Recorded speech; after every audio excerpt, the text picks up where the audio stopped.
Services and Justice and Public Safety Committee meetings. Call to order. Number 2, Pledge of Allegiance. I pledge allegiance to the flag of the United States of America and to the republic for which it stands, one nation, under God, indivisible, with liberty and justice for all. We'll adopt the agenda in a minute. First of all, I'd like to commend and congratulate all the commissioners here on their fine elections yesterday. And hopefully everybody's semi-awake for all this. Number 3, adoption of agenda. We need a motion to adopt.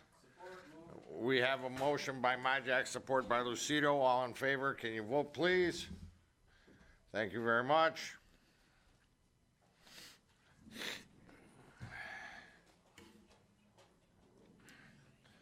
The vote is 8-0. Number 4, public participation. Anyone in the audience wishing to speak? Going once, going twice, going thrice. Don't you dare. Public participation is closed. Number 5, presentation. A, Veteran Services third quarter report. Laura Rios, Director of Veteran Services. Hello, Laura. Good afternoon. Good afternoon. Good afternoon. Congratulations, everyone.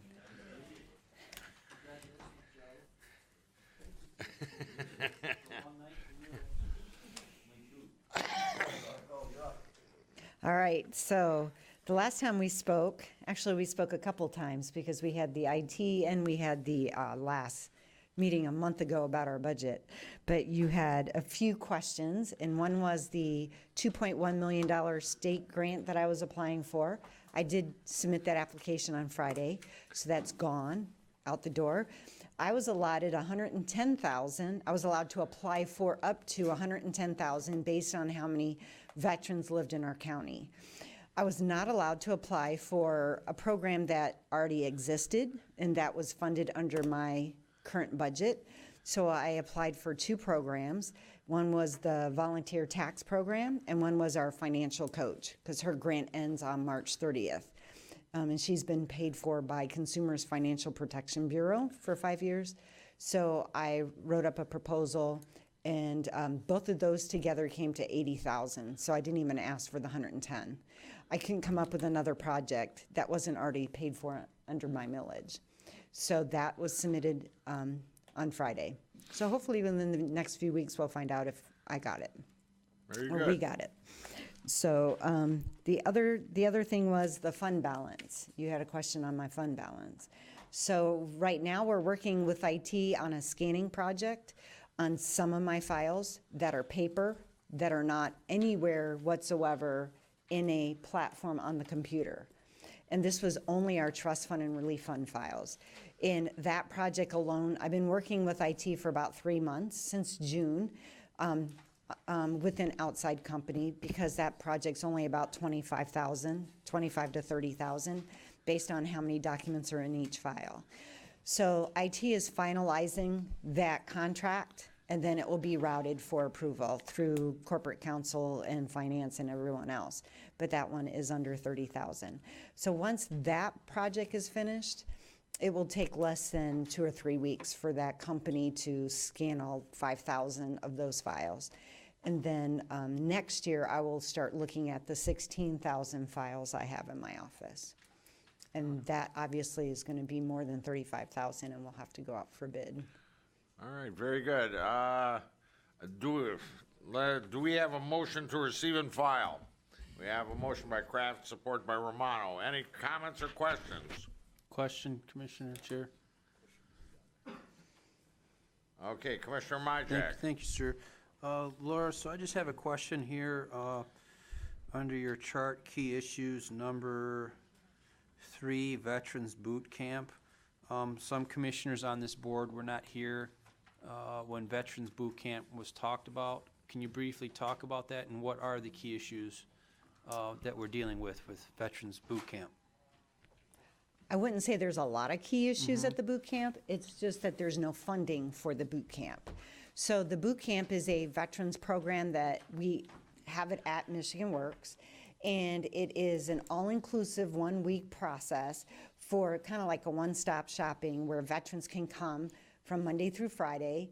They meet from 9 to 3 each day, and they work on 26 different items. And instead of signing up individually for these classes, because the public can come to all of these classes. They just sign up for them individually, and they would come individually. But what they devised about 60 months ago, because this has been going on for almost 6 years, is they group it all together for veterans. So they do all 26 items in 1 week. And that's the resumes, that's the interviewing skills. And they also have employers come and meet them and do on-the-spot interviewing for them. This last boot camp was last week, and they started off with, I think, 13, and they had 5 less by the end of the week because 5 got hired. Okay, Can't beat that. So the goal is boot camp is you have veterans out there that are in transition or need of help to find a job. They work with Michigan Works that helps them out with cover letter, resume, interview skills, and other things. And it is successful, providing they go out into the workforce. So you're telling me now that we have a key issue there because there's a lack of funding. So how does the funding relate to that? Because we help to fund this board, Well, I wouldn't say computers and stuff. What do we? It's not a lack of funding. It's a lack. Okay, so I just hired a new individual. You guys approved. You all, sorry, approved an additional staff member in my office, and that person is now, I wouldn't say 100% dedication. He does 50% claims, 40% working with veterans in employment. So he's 40% at the boot camp, and then 10% with the veterans courts. And he is now, we have met twice with Michigan Works to see what his duties will look like, so we don't do the same thing that they're doing and duplicate everything, but trying to make and enhance that program. And I wouldn't say completely take over that program, because no way, shape, or form am I the expert in veterans employment, because that's what Michigan Works does. So it's really, the key issue is really getting veterans employed. How's that?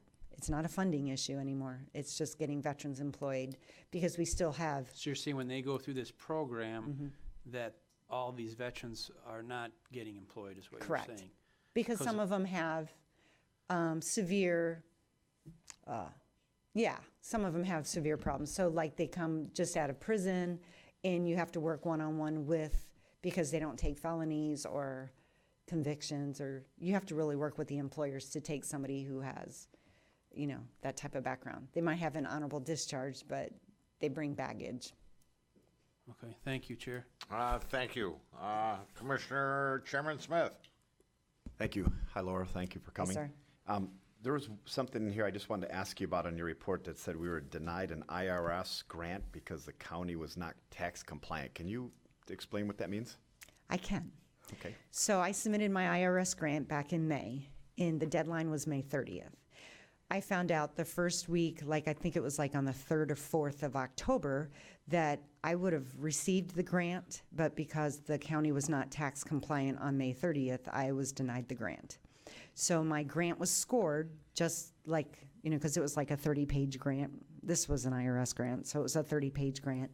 And it was scored, and my scores deemed high enough to get the grant, but because there was a small flaw in a document that was submitted from our finance department to the IRS, we were not tax compliant at that time on May 30th. It was rectified. They fixed it. So we were tax compliant, but the It was not. We were paperwork not didn't tax show it? compliant on that day. So the IRS doesn't play. Okay. That's the easiest way to explain it. We were not tax compliant on that day, therefore we're not eligible for the grant. Okay. Do They fixed it. Do you have any more information that you could get us on that, just so we understand what? So basically, there's a document, and I don't know the form number. Finance could tell you the form number, but there's an actual form number that they submit to the IRS that has all our county wages or total wages, or it had a figure on it. Mm-hmm. And they did a human error, and they transposed the figure, and the IRS fined the county $500. And they paid it. They wrote the check, and the check didn't clear by the May 30th. Okay, makes sense. So, All right. so unfortunately, I get to lost. suffer for that. I lost a $50,000 grant. Sorry to hear that. Thank you. So, We'll do the best we can to fix that. but I did resubmit the grant to now MVAA. Unfortunately, for the State Veterans Affairs Agency, they're looking at it because this is not a sole 100% veterans program. I run the VITA program Right. for Macomb Community Action. So, I'm the site coordinator, but we do it at Macomb Community Action. So it's really a partnership with Macomb Community Action. And 80% of our returns are the public and 20% are veterans. All right. So they're looking at possibly supporting it 20%. All right, very good. Well, hopefully we can fix that. Any other comments or questions? We have a motion to receive and file and support. Please vote. Laura, thank you very much. Thank you. Congratulations, everyone. Now it gives me great pleasure to proceed with Judge Togo at the microphone. Judge? Thank you. The next item on the agenda is item 6A, the budget amendment for under the court scheduling application. Is anybody here from IT? Have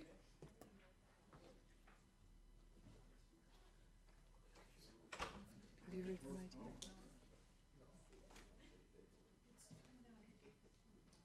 Pardon me? Go ahead. Point of information, Jacob was here a little while ago with us having a meeting about some court issues, and I asked him if I was gonna see him today, and he said, I don't have anything on there today, but I'll be there tomorrow. So I would say that he got his days or something mixed up, because he was in the library an hour ago with us.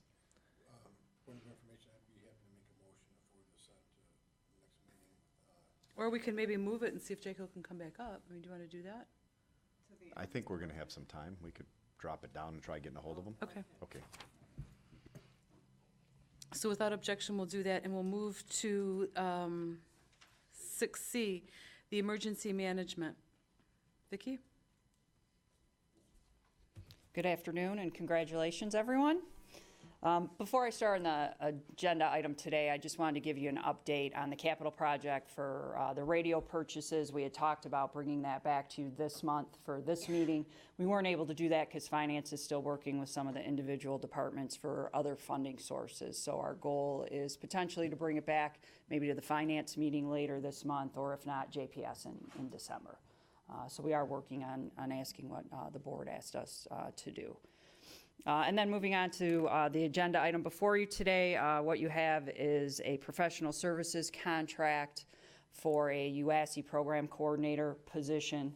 The county has had this contract since 2015. We have this contract since the Emergency Management Office is the fiduciary for our regional Homeland Security grant funds. So this is just a new contract that we're bringing forward because there was a vacancy with the previous person that held that position. The person was vetted through a RFP process through the county, so we followed all the county's rules and protocols, and then the person was selected by the UASI board, who that person essentially reports to. Position is 100% grant funded. There's no money that comes out of any general fund budget for the position. With that, if there are any questions? I don't see anything. Commissioner Brown? Commissioner Leonetti, did you have a question? I just had a question, but really it's the grant money, so it doesn't matter. But the person has a limit of $112,000. Correct. Do we know how much the person used last time? Like, it's $55 an hour, not to exceed 112. Do we know how much was used last time? It doesn't matter. The hourly rate before Yeah. was $57 an hour, I believe, and actually the contract was a little larger because there were more duties. As the other person left, the UASI board took a look at some of the functions and just realizing that some of those functions and tasks could be taken on by other people. We changed some of the positions, so that's why it's actually a little less too. Okay. So it's less per hour and then less hours as well overall. Okay, thank you. Thank you, Madam Chair. Any other questions on this? I have a motion, but was that by Brown and supported by Duje? Please vote on your iPads.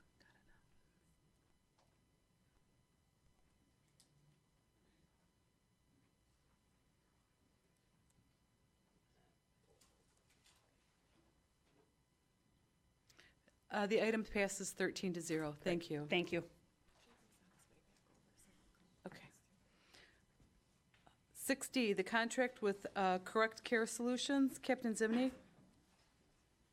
Good afternoon. Congratulations as well. The Sheriff's Office is requesting that the county enter into contract with WellPath, formerly known as Correct Care Solutions, CCS, for a 3-year contract to provide medical coverage for the inmates at the Macomb County Jail. CCS is a current vendor for our inmate health care currently at the jail. Through the RFP process that was submitted in August, the Sheriff's Office went out to RFP for additional vendors. It was sent out to 1,300 different people throughout the state and throughout the country for possible interest in this contract. Only 2 vendors arrived and took part of the mandatory walk through the county jail to look at it as a site visit, to look at the jail facility and the needs of the jail and the inmates there. Of those 2 vendors, only one submitted a bid, and that was, again, Correct Care Solution. This is the exact same process that happened in 2015 when we went out to contract an RFP at that point.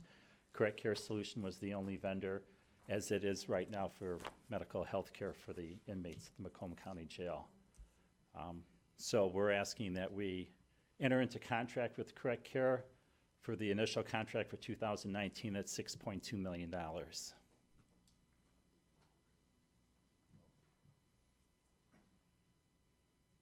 Commissioner Drollet? Thank you, Madam Chair.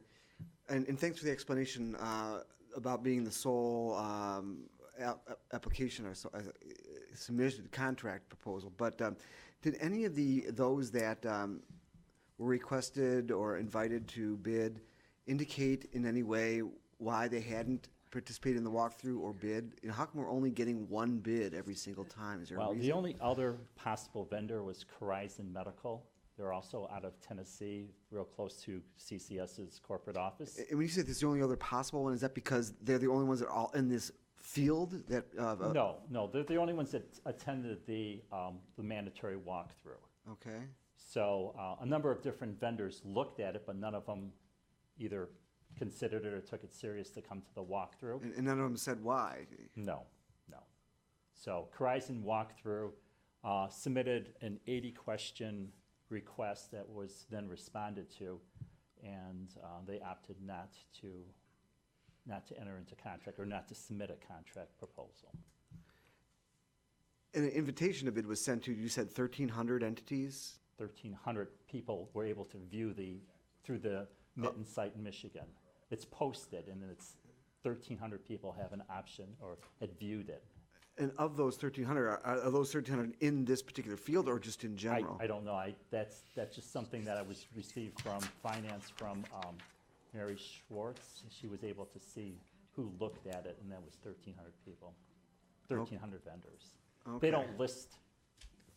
I don't think I could pull down who actually looked at it. Yeah, I don't know what this field is like with regard to companies that are in that field. I guess my only concern is there may be something in our bid request that narrows the field very specifically, and to the point where we keep ending up with only one vendor. I can't really respond on that. I know that Correct Care Solutions, now called WellPath, is the largest provider of correctional institutional health care in the country. Horizon is a close second or a second to that, but Okay. I really couldn't comment on why other institutions didn't opt to bid on it. Okay. Well, thank you very much. You're welcome. Thank you, Madam Chair. Commissioner Myjak? Thanks for coming here today, Sheriff.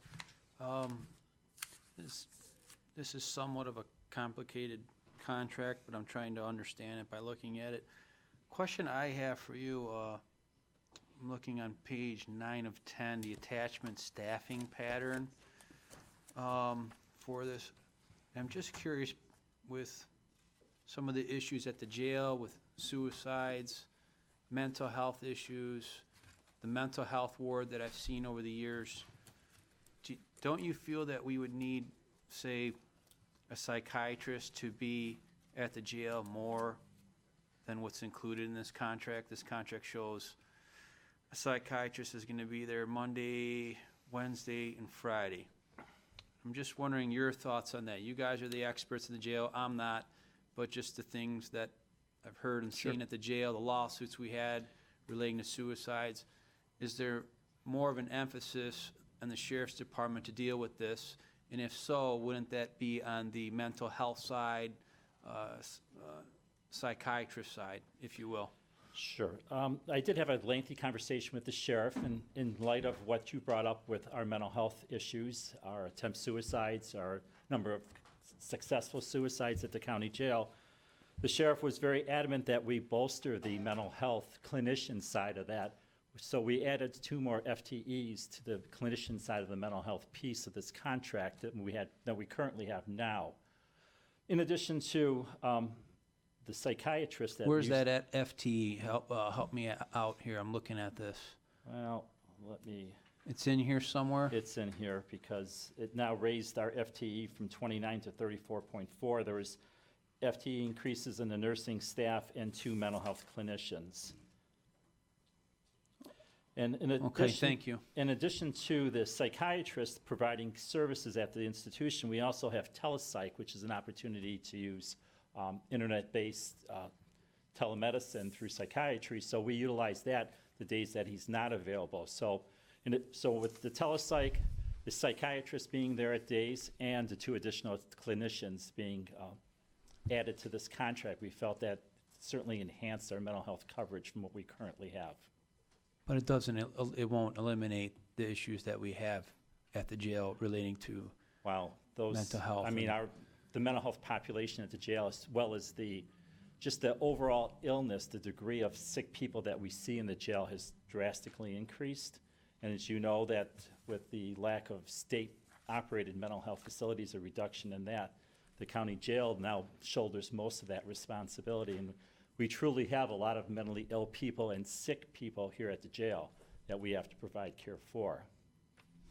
You know, whether or not it's totally adequate, I mean, we try to do the best we can within reason, with financial reasons, with this contract, and we did make enhancements to it.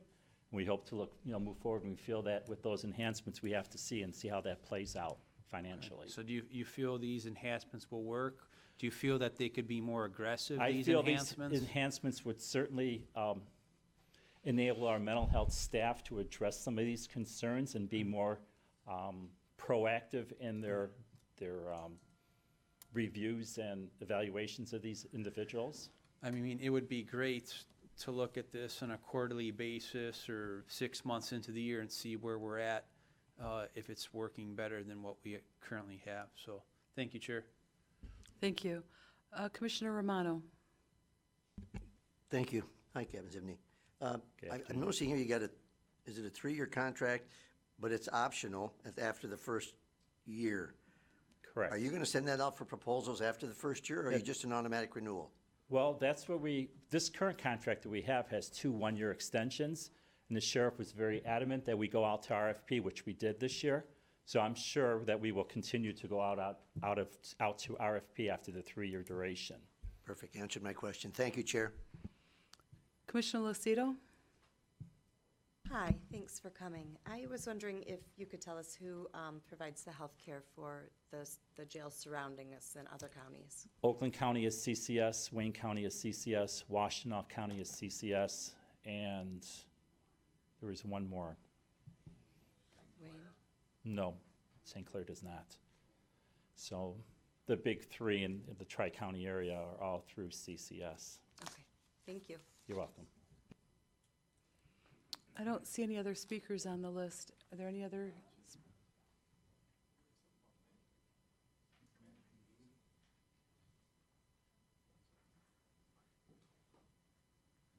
Any other speakers? Is there a motion? I made a motion. Moved by Sauger, support by Romano. Please vote.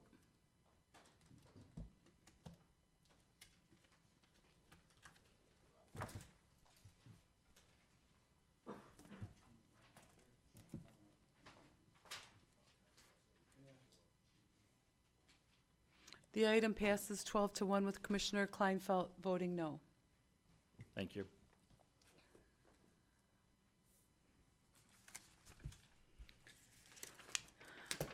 Item numbers 6E through J are all law enforcement services contracts.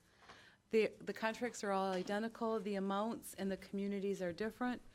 Is it the request of the board that we do these all together as one, or would you like to do them individually?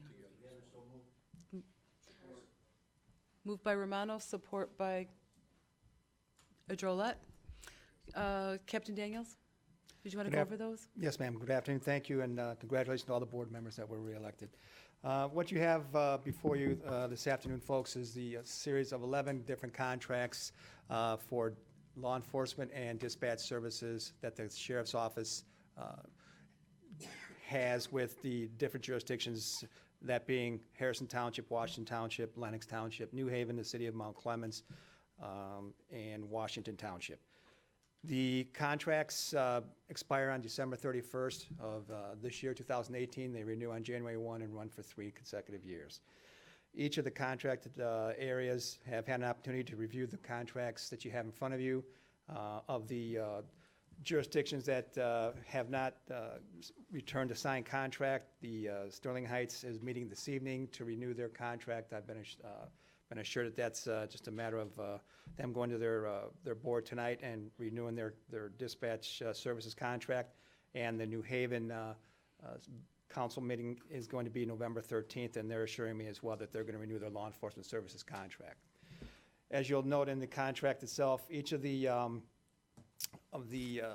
respective jurisdictions have had the positions reviewed by our finance department. In each of the jurisdictions have agreed to pay the cost associated with each position, whether it be a lieutenant, a sergeant, a deputy, or a dispatcher. We've worked closely with the finance department to come up with the cost associated with each position for each respective year. We've also reviewed the contracts with Corporation Counsel, and both departments have approved the contracts as they sit in front of you today. With that, I'll take any questions.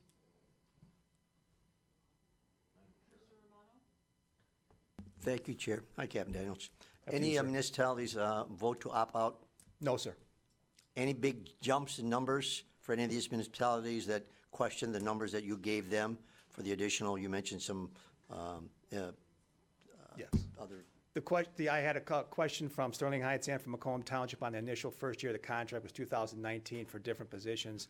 The dispatcher position, I think, went up 6.2% if I have my math correctly. That was the largest jump of the 3 positions.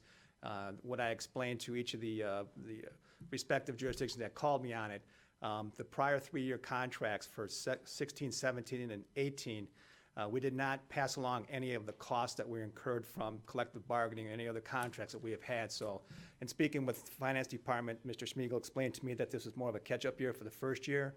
Conservatively, over the 3-year contract, each of the contract patrol areas, none of them exceed 9%. Or let me take that back. None of them exceed 10% over a 3-year contract. So it's averaged around 3% per year for a 3-year contract. Very normal. Thank you. That's all I have, Chair. Commissioner Douget? Thank you, Madam Chair. I think Captain Daniels has been addressing not only law enforcement service, but emergency dispatch services also. If the maker of the motion wants to put from whatever to O, because K through O is open, and he's already been talking about the dispatch services. And Commissioner Drolet, do you accept that? Yes. Okay. Thank you. Any other questions? Seeing none, there's a motion. Please vote to, this is to vote to forward to finance. It's been a long day. Is Jacob back? Thank you. Thank you.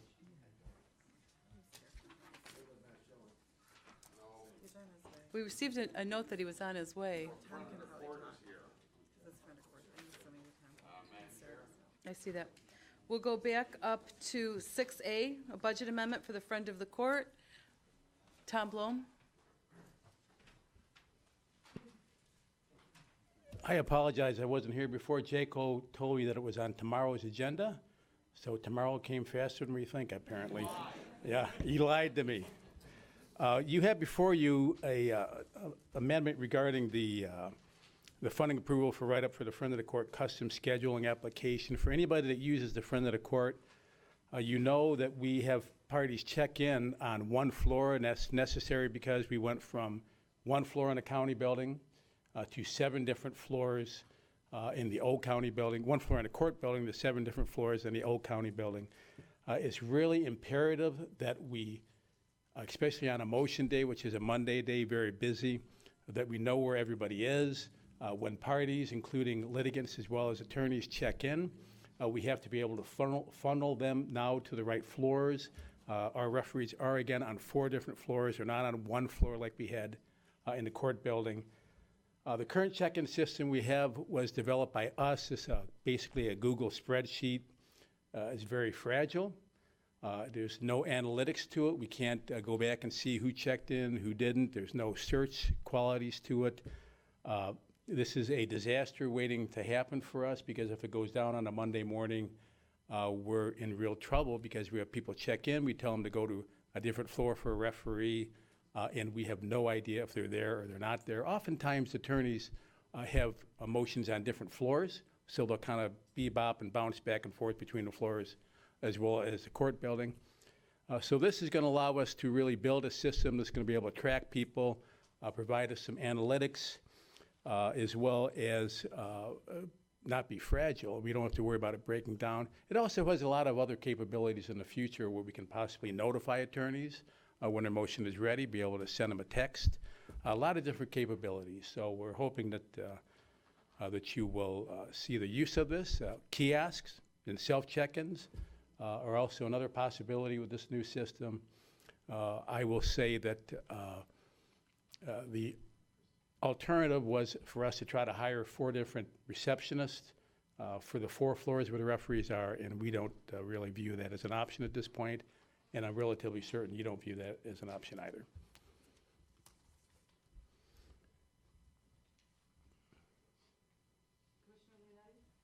Thank you, Madam Chair. Good to see you, Tom. Do you know, is there a licensing fee with this at all? Like an annual licensing fee with this?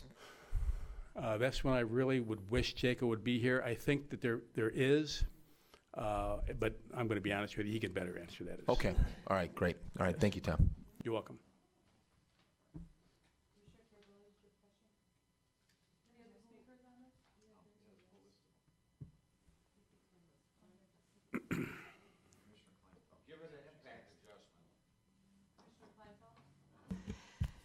Thank you. So this isn't a further reduction to the capital because you guys have a court equipment revolving fund that you're transferring money from into capital to do this project, correct? Am I saying that correctly? I believe you're correct.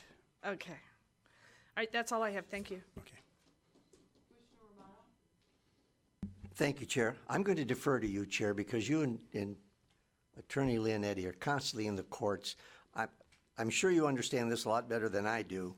Does it make sense to you guys before I say I want to vote yes on this, if I may, please, to you? Monday mornings are an absolute disaster at the front of the court when we're trying to navigate between floors, between parties, get all of the attorneys together. So when we check in the morning, sometimes there's a line from the desk to the elevator, which can take us 15 to 20 minutes to get through. When a client's paying us $200 an hour, it's a colossal waste of time and money for us to be standing in line waiting to check in and to charge the client to do that. But there's no alternative to do it other than to wait to check in. The system is slow. Oftentimes we get to the floor and they say, well, you're not checked in. Or if one party decides that they're too busy to check in, there's a problem. I mean, it makes a lot of sense to me to do it. May I add one thing? Yes. This also involves the possibility of kiosks, like we talked about before, and the opportunity for attorneys to self-check-in the future.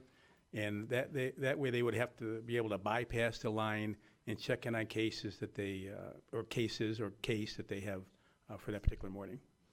And I want to be clear, it's not staff's problem that the line is so long. When the person comes up, they have people who are represented and unrepresented in the same line. So when a person comes up to check in, if they don't have their paperwork and they're fumbling through their purses and their briefcases and their diaper bags to find their paperwork to tell the person checking them in where they need to be, that slows down the line. So if you've got 15 people who aren't standing there prepared and ready to go, it really holds up the line. So this process would automatically show their name and what they're supposed to be doing or where they're supposed to be going? Well, what we'll do is we enter the motions for that particular Monday morning or appointments, and we're hoping that this can be expanded. We enter them in the system, and then we check them in as they come in, and then we'll be able to search to see who's here, who's not here. But most importantly, they check in on 2, even now. The people on, the referees on 4, 5, 6, and 7 have to be able to look at a document or some type of system to be able to see who's checked in and who's not. Because they don't call everybody usually until everybody's checked in. And if you have one attorney there and 2 litigants and they're waiting for another attorney, they don't know that unless we have something that allows them to view that. So it's, what we're using right now was, we put it together when we anticipated having to move on into the 7 different floors. It worked well for us. But again, it's not the permanent solution, for sure. Thank you. I value the opinion of our new judge, so I will take that as a fact. So Thank do you. I. Commissioner Smith? Thank you. To Commissioner Kleinfeld's point, it does look like obviously this is coming from a FOC, Equipment Revolving Fund. Do we know what the balance is on this fund? I do not. And do we know what funds this fund? I do not. I would defer to our finance department for that Okay. good question. All right. Commissioner Leonetti? Thank you again, Madam Chair. Jay Cox, I know you're here. Does this have one of those licensing fees that we love so much? Just want to apologize, Commissioners, for being late. I thought the item is on tomorrow's agenda. That's okay. That's okay. That's okay. Exactly. Yeah. We'll use a new software. It will have a, I think, if I remember correctly, around about a $4,500 annual fee to maintain the software. Yes. Okay. And that is not really a licensing fee; it's more so a support, and they update the system. It's specifically developed for us to use. So. Okay. Thank you. Good to see you again. I have one question. When a new case is filed, a friend of the court fee is assessed to the party filing it. Is this something that can be added to the friend of the court fee so that the party is contributing to the cost of this software? Probably not, quite frankly, because the State Court Administrator's Office has very strict rules and guidelines in terms of what we can do with that fee. It doesn't mean that we may not be able to pay a portion of this out of some other funds, like our medical incentive fund. So right now, what is that friend of the court, the $40 fee? So for the other commissioners, when you file a case, there's a filing fee, and then there's an additional $40 fee for the friend of the court. What is that $40 fee applied to? It goes into our, it doesn't apply to anything particular. It just goes into our account as revenue. So I guess with that answer, it's a possibility. Okay. Any other questions, or Commissioner Romano? Thank you, Chair. So how much money is in this $40 a pop fee that you have in this fund? I mean, how much have you collected last year? Or do you have any idea, any numbers? I can't give you an offhand number, but if you want that, I can get that for you from finance, and I'll be happy to forward that to you. Yeah, that's revenue coming in to your particular department, is that correct? That is correct. And But we you have to don't- include that as revenue as program income, which in turn reduces our cooperative reimbursement program contract that we can receive when we apply for the state. If you can just find out what, let's use 2018 year to date would be nice. Absolutely. Thank you. That's all I have. Thank you, Chair. Commissioner Kleinfeld? Just that if it's incoming revenue, wouldn't it, on our front of the court page, we have revenues and expenditures, wouldn't it be listed there? Because I don't have my budget on. It should be included, our investigative fees are considered as revenue. We have to include any revenue on any budget we do with the state because it reduces the amount of the grant that we get. That's all I have. I think it's already in our budget. Questions or discussion on this item?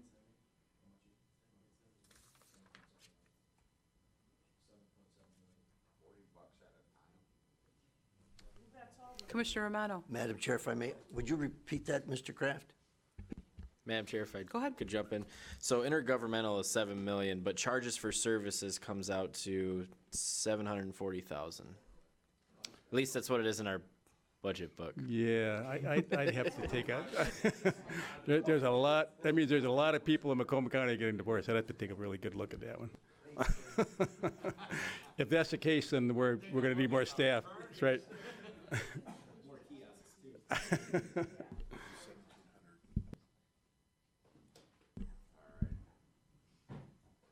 All right, any other discussion?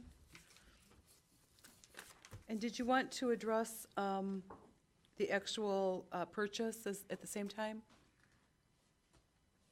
Yeah, acquiring this, we did go out for an RFP with, decided on a company called Momentum. And I think the documentation for the bid was provided with it. So at this point in time, we're very comfortable with, the information that came back. We had a different vendor that came in, if I remember correctly, a little lower, but we are very concerned about the hours, that was put in that specific bid, and decided to go with the company called Momentum. Commissioner Carabelli has a question. Thank you, Madam Chair.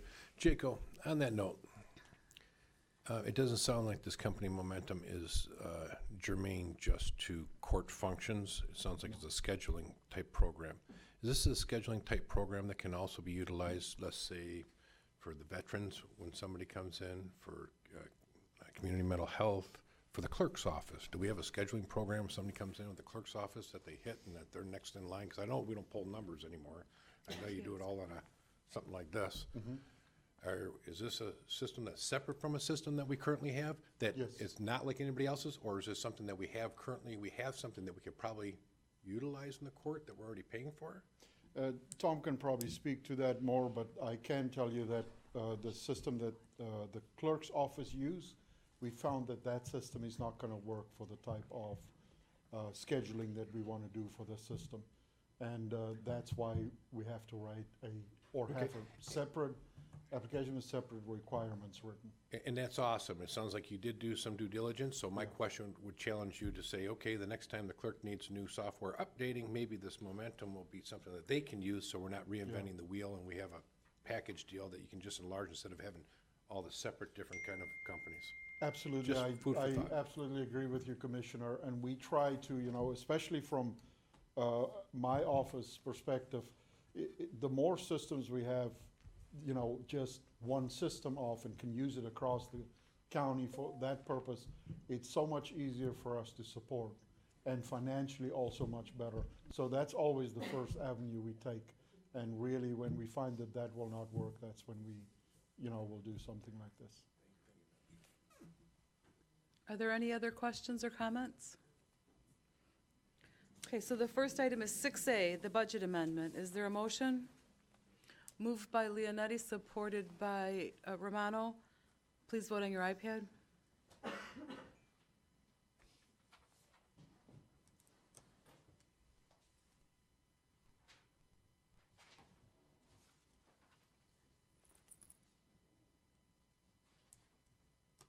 Item passes 13-0.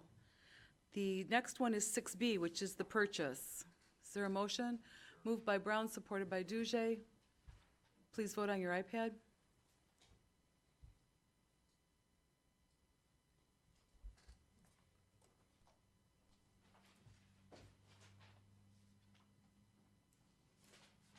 Item passes 12-0.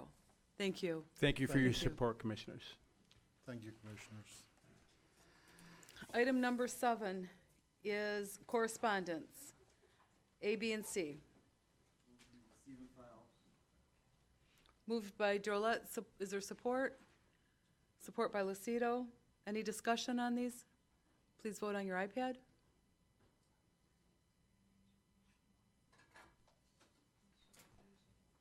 Item number 8 is new business. Is there any new business for the committee? Did you have new business?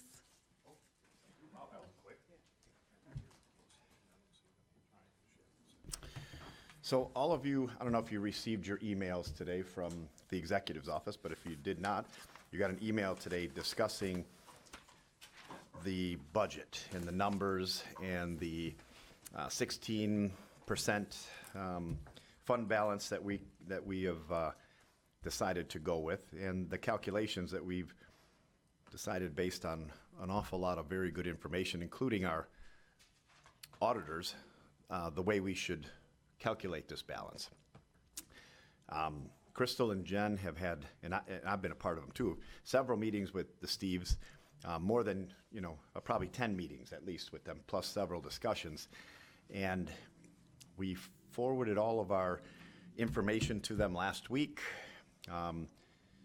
We've yet to hear back. We didn't hear back from Steve or any of the executive's office all week. Today we get a letter back basically saying that we're using the wrong numbers, which are, again, only the numbers that we received, because we can't get our own numbers. So we get the numbers that we received. They've been discussed several times. It's a pretty simple calculation on where general fund minus capital projects plus income and where it all ends up. But somehow they say we're doing this wrong. We've tried to contact Steve the last few days. Obviously yesterday everybody was off, and we've still yet to get a hold of him for a face-to-face meeting, which would really be the way to solve this potential problem, because we're not looking to short the capital project fund. We're looking to set a number that's a reasonable number, and if they can show that we're using wrong numbers, I say more power to them and us, right? I mean, that would be great, but we can't seem to get this meeting. I would like, if you've read it or even if you are going to read it, I'd like to let Jen and Crystal speak to at least the answer they have to the letter that was sent to us, because we know we're planning on voting on this tomorrow, and I don't see at this point not doing what we were planning on doing. But Jen, would you give us a quick, Yeah. not so quick. Does everybody have a copy of it in front of them? Do you guys have it here? Oh, here, I'm sorry. Everybody had this emailed to them about 2 hours ago. I have a new version. It's only a couple $1,000 different version from the original one they sent. Million. Oh, million. I'm sorry, couple million. Couple thousand, million. Maybe I'm the problem. I don't know. So I think, if I may. Yeah. I think, when I started looking at numbers and early on, trying to understand, I noticed that there were, the fund balance numbers were kind of all over the place.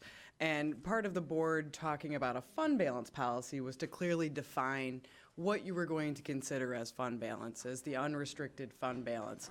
And I think the communication that's been received purely reinforces the need for the board to have a clear definition of what you're going to look at for fund balance and what that's going to be comprised of.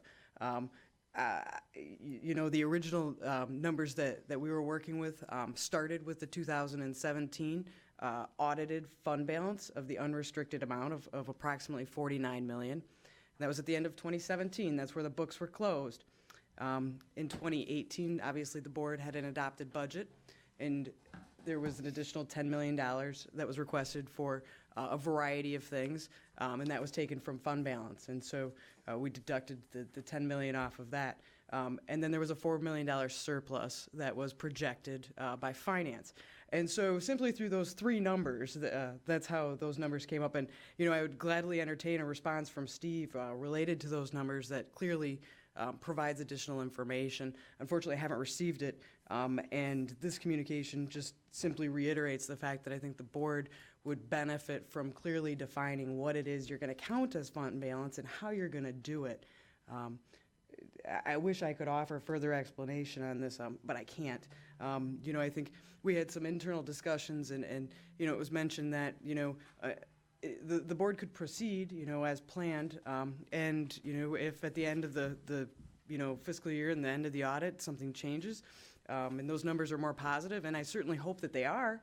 I think that would be a great thing if suddenly there was a surplus larger than 4 million or a surplus of 10 or 12 million. That would be fantastic for the county and continue to support, good financial stability. I just haven't seen those numbers, and I think having the board have that information is most beneficial, and we're working again, as I stated last week, with the best information that's available and that's been provided in a way where we can understand things. I'd be happy to answer any questions or offer any explanation further.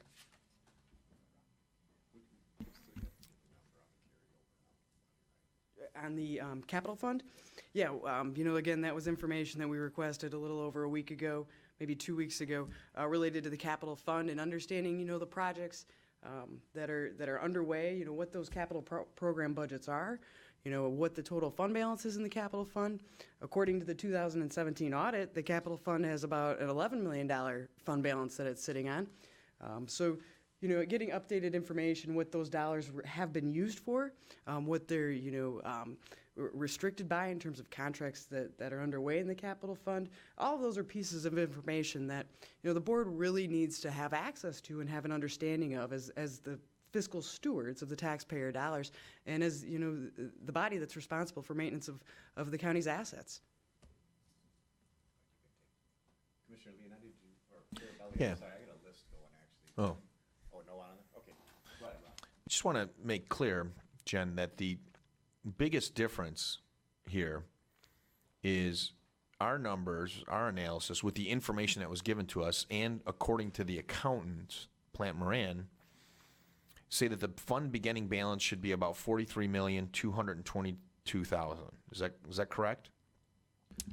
So your ending fund balance in 2017 was about 49 million. Mm-hmm. So then you lap off the 10 million. And you add on the revenues, right? That you appropriated Yep. for capital projects and for some staffing requests that were also made. And then you add back in the 4 million. And those are the numbers, the auditors, I think, will affirm the methodology that was utilized.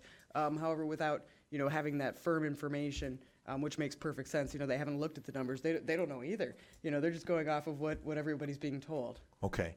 So based on what the auditors put together, based on our expenditure of the 10.1, and based on our revenue intake of about 4 million, we should have a fund beginning balance at $43,222,729. The executive in this email is saying that our fund balance should be $53 million, $685, and $610. So how is it that he believes we have about $10 million more than what the audit said? Yeah, I'm just, do we have an answer for that? Has he been confronted with that? Has he answered that question? So that would be at the close of 2018 is the difference between the 53 and the 43. But to answer your question, we haven't received any information or wouldn't be able to explain what that number is comprised of. We can take, fund balances numbers from anywhere in the budget and lump them together. But without any sort of clear understanding of what these numbers are, we don't know. We're going to ask him, right? Yeah. Okay. All right. I will All say right, that thanks. that I tried calling Steve today while we were all in the office, and he hasn't called back since. I left him a message. I was texting back and forth with one of the, someone from the executive's office, basically saying the only way to solve this is a face-to-face meeting, so we can understand what's going on, because you can't send me, You can't send us this number showing a $10 million difference without explaining where that $10 million difference comes from and expect us to just go on a letter with numbers when basically we're working on audited numbers and expenditures that Crystal's been tracking all year and $4 million that Steve just came to us with. If we don't have a face-to-face meeting, but we've asked and we've asked and we've asked, and I texted that just a minute ago again. So I will say that Crystal and I went yesterday and met with the auditors too to talk to them about the methodology of calculating fund balance.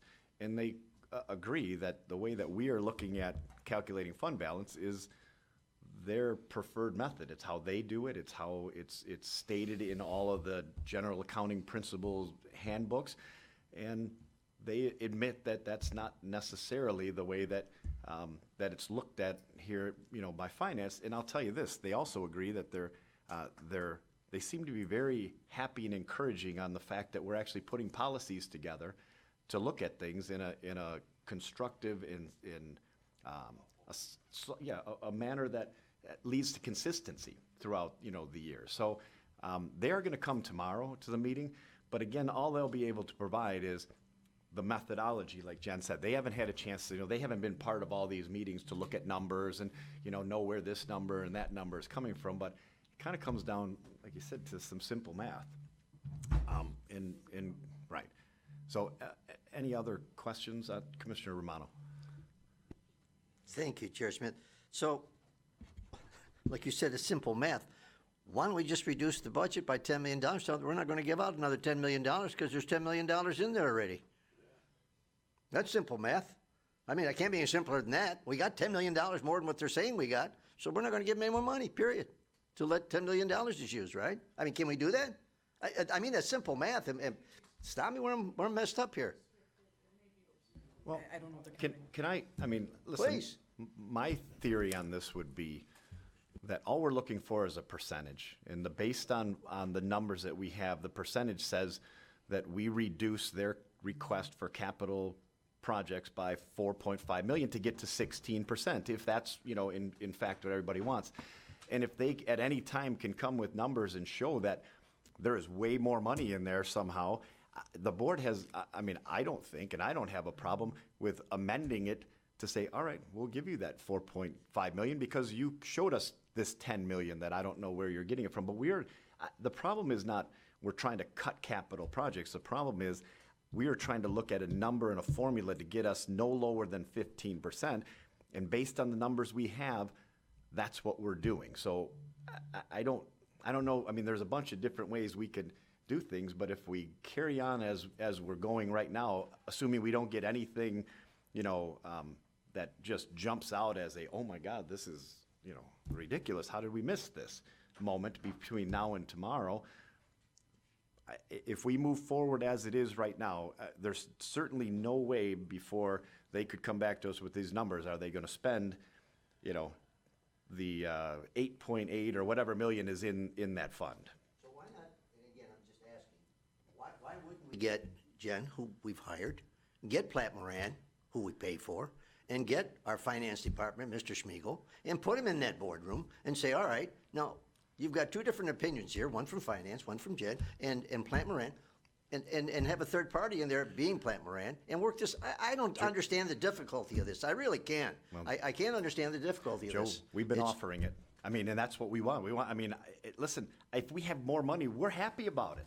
Well, So then what's just the show us. difficulty with getting him in? I don't understand. Does Schmiegel refusing to show up? Platt Moran refusing to show up? Where's the problem here? We're not getting any response from our finance director. Can we, wait a minute, what powers do we have to get him in here? We don't have any. He works for the executive. Shake your head over there. No? We have no power to get our finance man here if we demand that he show up? So we can subpoena him. Well, this calls for drastic times. We're talking about $10 million, folks. Yeah, right. If we want to delay our budget, I don't understand. The problem with delaying the budget too is you deal with veto times and possible override times too. Joe, we're asking him to come and explain these numbers. and we're getting no response. All we got is this, in 4, 5, 6 days. That's what we got.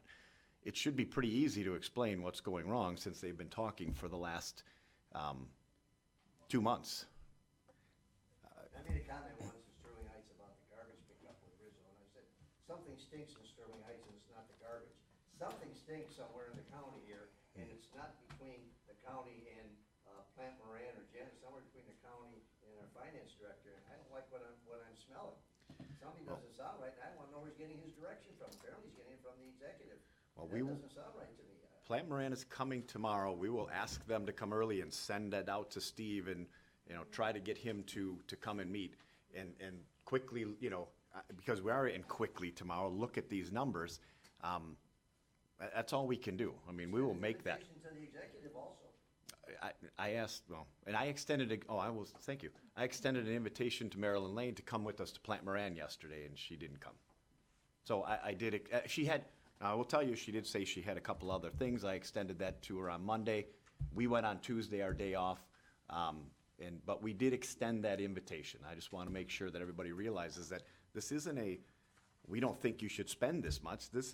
We think the fund balance should be here, and based on the numbers you've given us, this is all we have to spend to get there. So I will do everything I can again to get Steve to meet with Jen and Crystal and Plant Moran tomorrow so that we have an unbiased third party to at least look at what they're saying. Thank you. You're welcome. And I'm sorry, go ahead. if I may, just to reiterate, from my position where I sit in this conversation, there's nothing better than I would like to be able to get a response from finance and to hear their feedback and their interpretation of the numbers, to be able to bring you that information. Again, it comes down to what is the clear definition that can, be a starting point for moving forward. So I wish that I had that for you. Point of information. Go ahead, John. Are you using the protocols that were established by the board to ask for information from the executive's office that was established early on?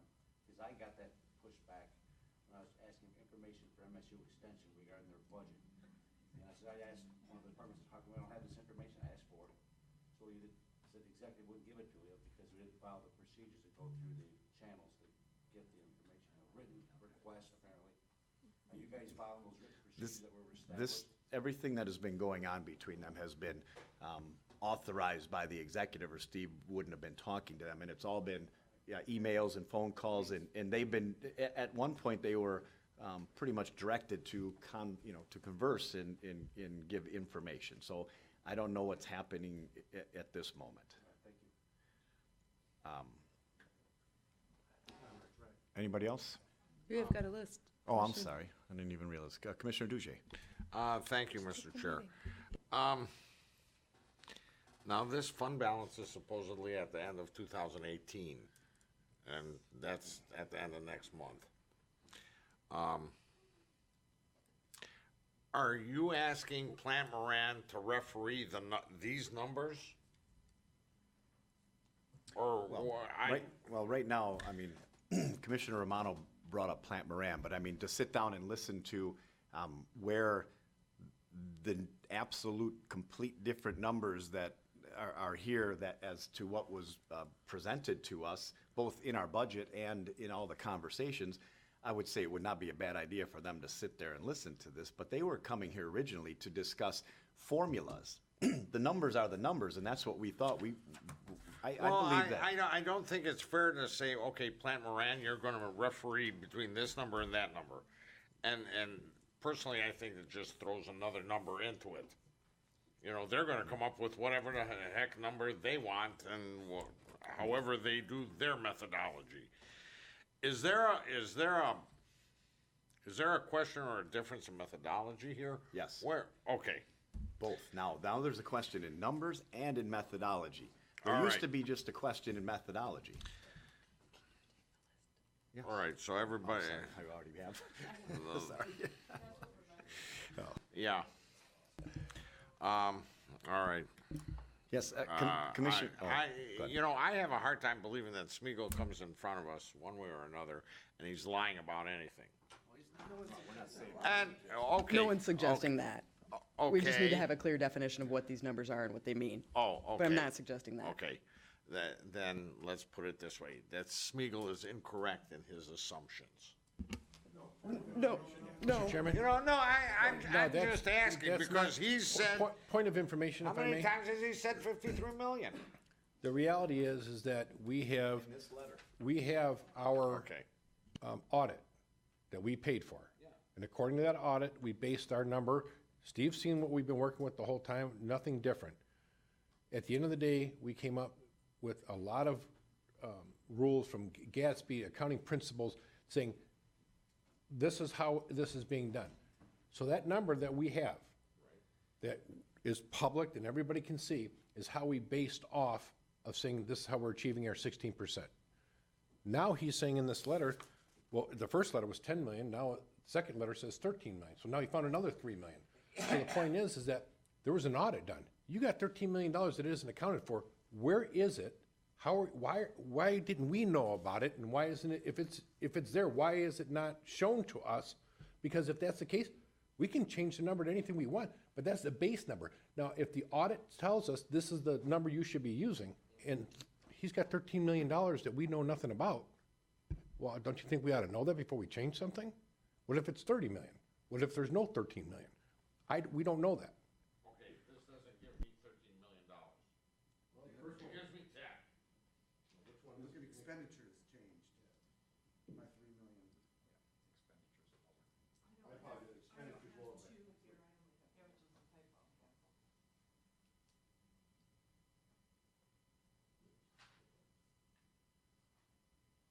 So there's a difference of where is this money? Well, okay, is the ending fund balance on this, the ending fund balance of 2018 or 2019? This one on here. So, Which one is it? so on the ending fund balance would be of 2019. The beginning fund balance would be for 2019. So that is for 2019. So by end of 18. Correct, yes. So now we're showing 53 million as a fund balance at the end of 18. Which would be fantastic. We just need to understand how that number came up. And that's all we're asking for. And Andre, the whole point is that number's never been provided to us before this letter. This number is the end of 2018. Correct. End of next month. Yep. So, I will say this, we're a legislative body for a reason. And you trust what you get, but you verify things. And quite honestly, there are mistakes that are made. And we saw them over the last couple of years, contracts that should have been brought to us that weren't. And, was it willful? No, but it's a mistake. And it's even been admitted to that it should have been before. So everybody's not perfect on these things. So, we're just looking to get the real numbers so that we can put a policy in place that keeps us within, the parameters that we think we should be in. And if these, like she said, if we have 53 million at the end of this year in fund balance, that makes life a lot nicer around here, and we would be happy about it. But they haven't shown us yet where this number came from, except for this letter. So sorry about that, Commissioner Leonetti. Thanks, Mr. Chair. The thing that, Commissioner Duje brought up, and this is what we're dealing with about, like you said, it was a week ago, was methodology issues. Steve had a certain way of calculating it, and our accountants had a certain way of calculating it. So now it looks like this extra $10 million, like if you use Steve's methodology, gets the percentage that they want. It's just absolutely confusing. And the only thing here's the thing, if we're going to have a difference in methodology, if Steve has his approach and Plant Moran and we have our approach, you have to have a number that you agree on to start. So we've got to absolutely get this answer. We got to know exactly what that ending or beginning fund balance is before we can even debate which methodology to use. So I don't understand what the problem is and why we can't get Steve here to just give us that number. Jen, I think when we were talking, you told me it should be a couple clicks of a computer keyboard, and we should have it. That's correct. We got to do something. Look, we do have subpoena power. I don't think it's that point yet. But if it's a couple clicks in a computer screen to get somebody to do something, to give us a number so that we can argue about the methodology, that's fine. We can argue about the methodology, but we have to have a starting point with a number that's accurate and go from there. So I do urge that he gives us an answer tomorrow, because if I don't have a clear answer tomorrow, I'm not sure what I'm going to do. Thank you. Commissioner Drollet. Thank you, Mr. Chair. I disagree that bringing in an auditing firm is just bringing them in to throw out another number. There's a reason we pay for audits. There's a reason why organizations do audits. It's not just to throw new numbers around and so forth. We have to bring in an outside entity to help keep us all honest and pull us together onto the same page. And so, unless we get information from the executive and from Steve that helps resolve this issue, all we can go on is to base it on the audit that the taxpayers paid for, the county paid for. If we're not going to do that, let's save money and no longer do audits around here. Let's just use whatever number everybody feels good about. So I think in lieu of the additional information, we have to go by the audited information. That's what we paid for.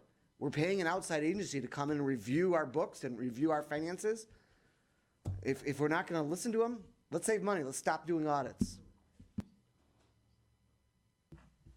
Point of information, we're required to do state audit.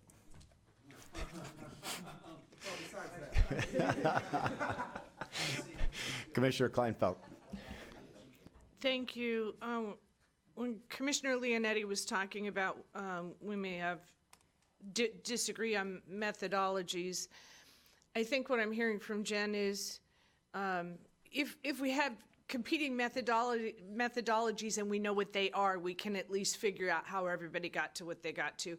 I think what I'm hearing from her is she doesn't know what his methodology is. So, and that might be real simple, and it could be a, oh, gotcha kind of thing. So, I really hope that you guys can get Steve in tomorrow and you can sit down and go through these things, because it might alleviate everything. I'm not casting stones anywhere. I'm just saying I hope that Steve can come in and they can meet before tomorrow's meeting. Thank you. Commissioner, I would be happy to sit down and would welcome it with Steve to walk through and understand what's being presented here so that you as a board can have an understanding of it. That makes perfect sense.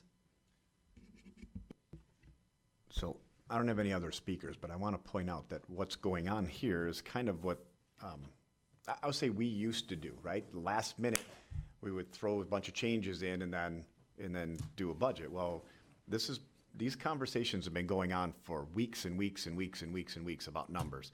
And we took the extra $4 million that they found on new revenue, and we included that to make the budget look better, or, because it is better.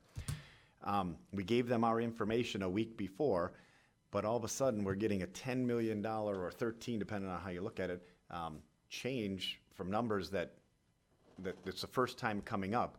I'm going to suggest that unless there's a really, oh, of course, kind of moment, that we continue on with the numbers that we know and have been given to us and just vote the way that we we're going to, and always, like we always are, be open to amending the budget if, in fact, these numbers are $13 million higher than have been proposed to us before.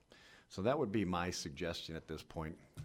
I did ask Crystal to call Plant Moran just to see if they could come in early to sit in just on the conversation.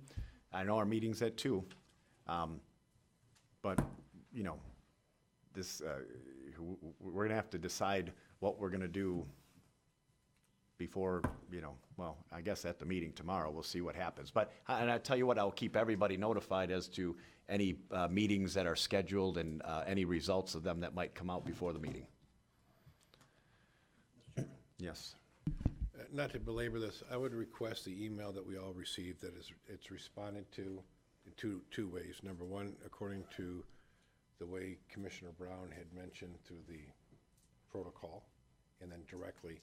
And put them on notice that prior to our meeting, we need to have this information. If not, we're adopting the budget as we have. or if they can come beforehand to have an opportunity to explain where they're coming up with the difference. Because I'm not gonna sit here and have somebody verbally tell me something without me having the opportunity to hold something and see where it's coming from.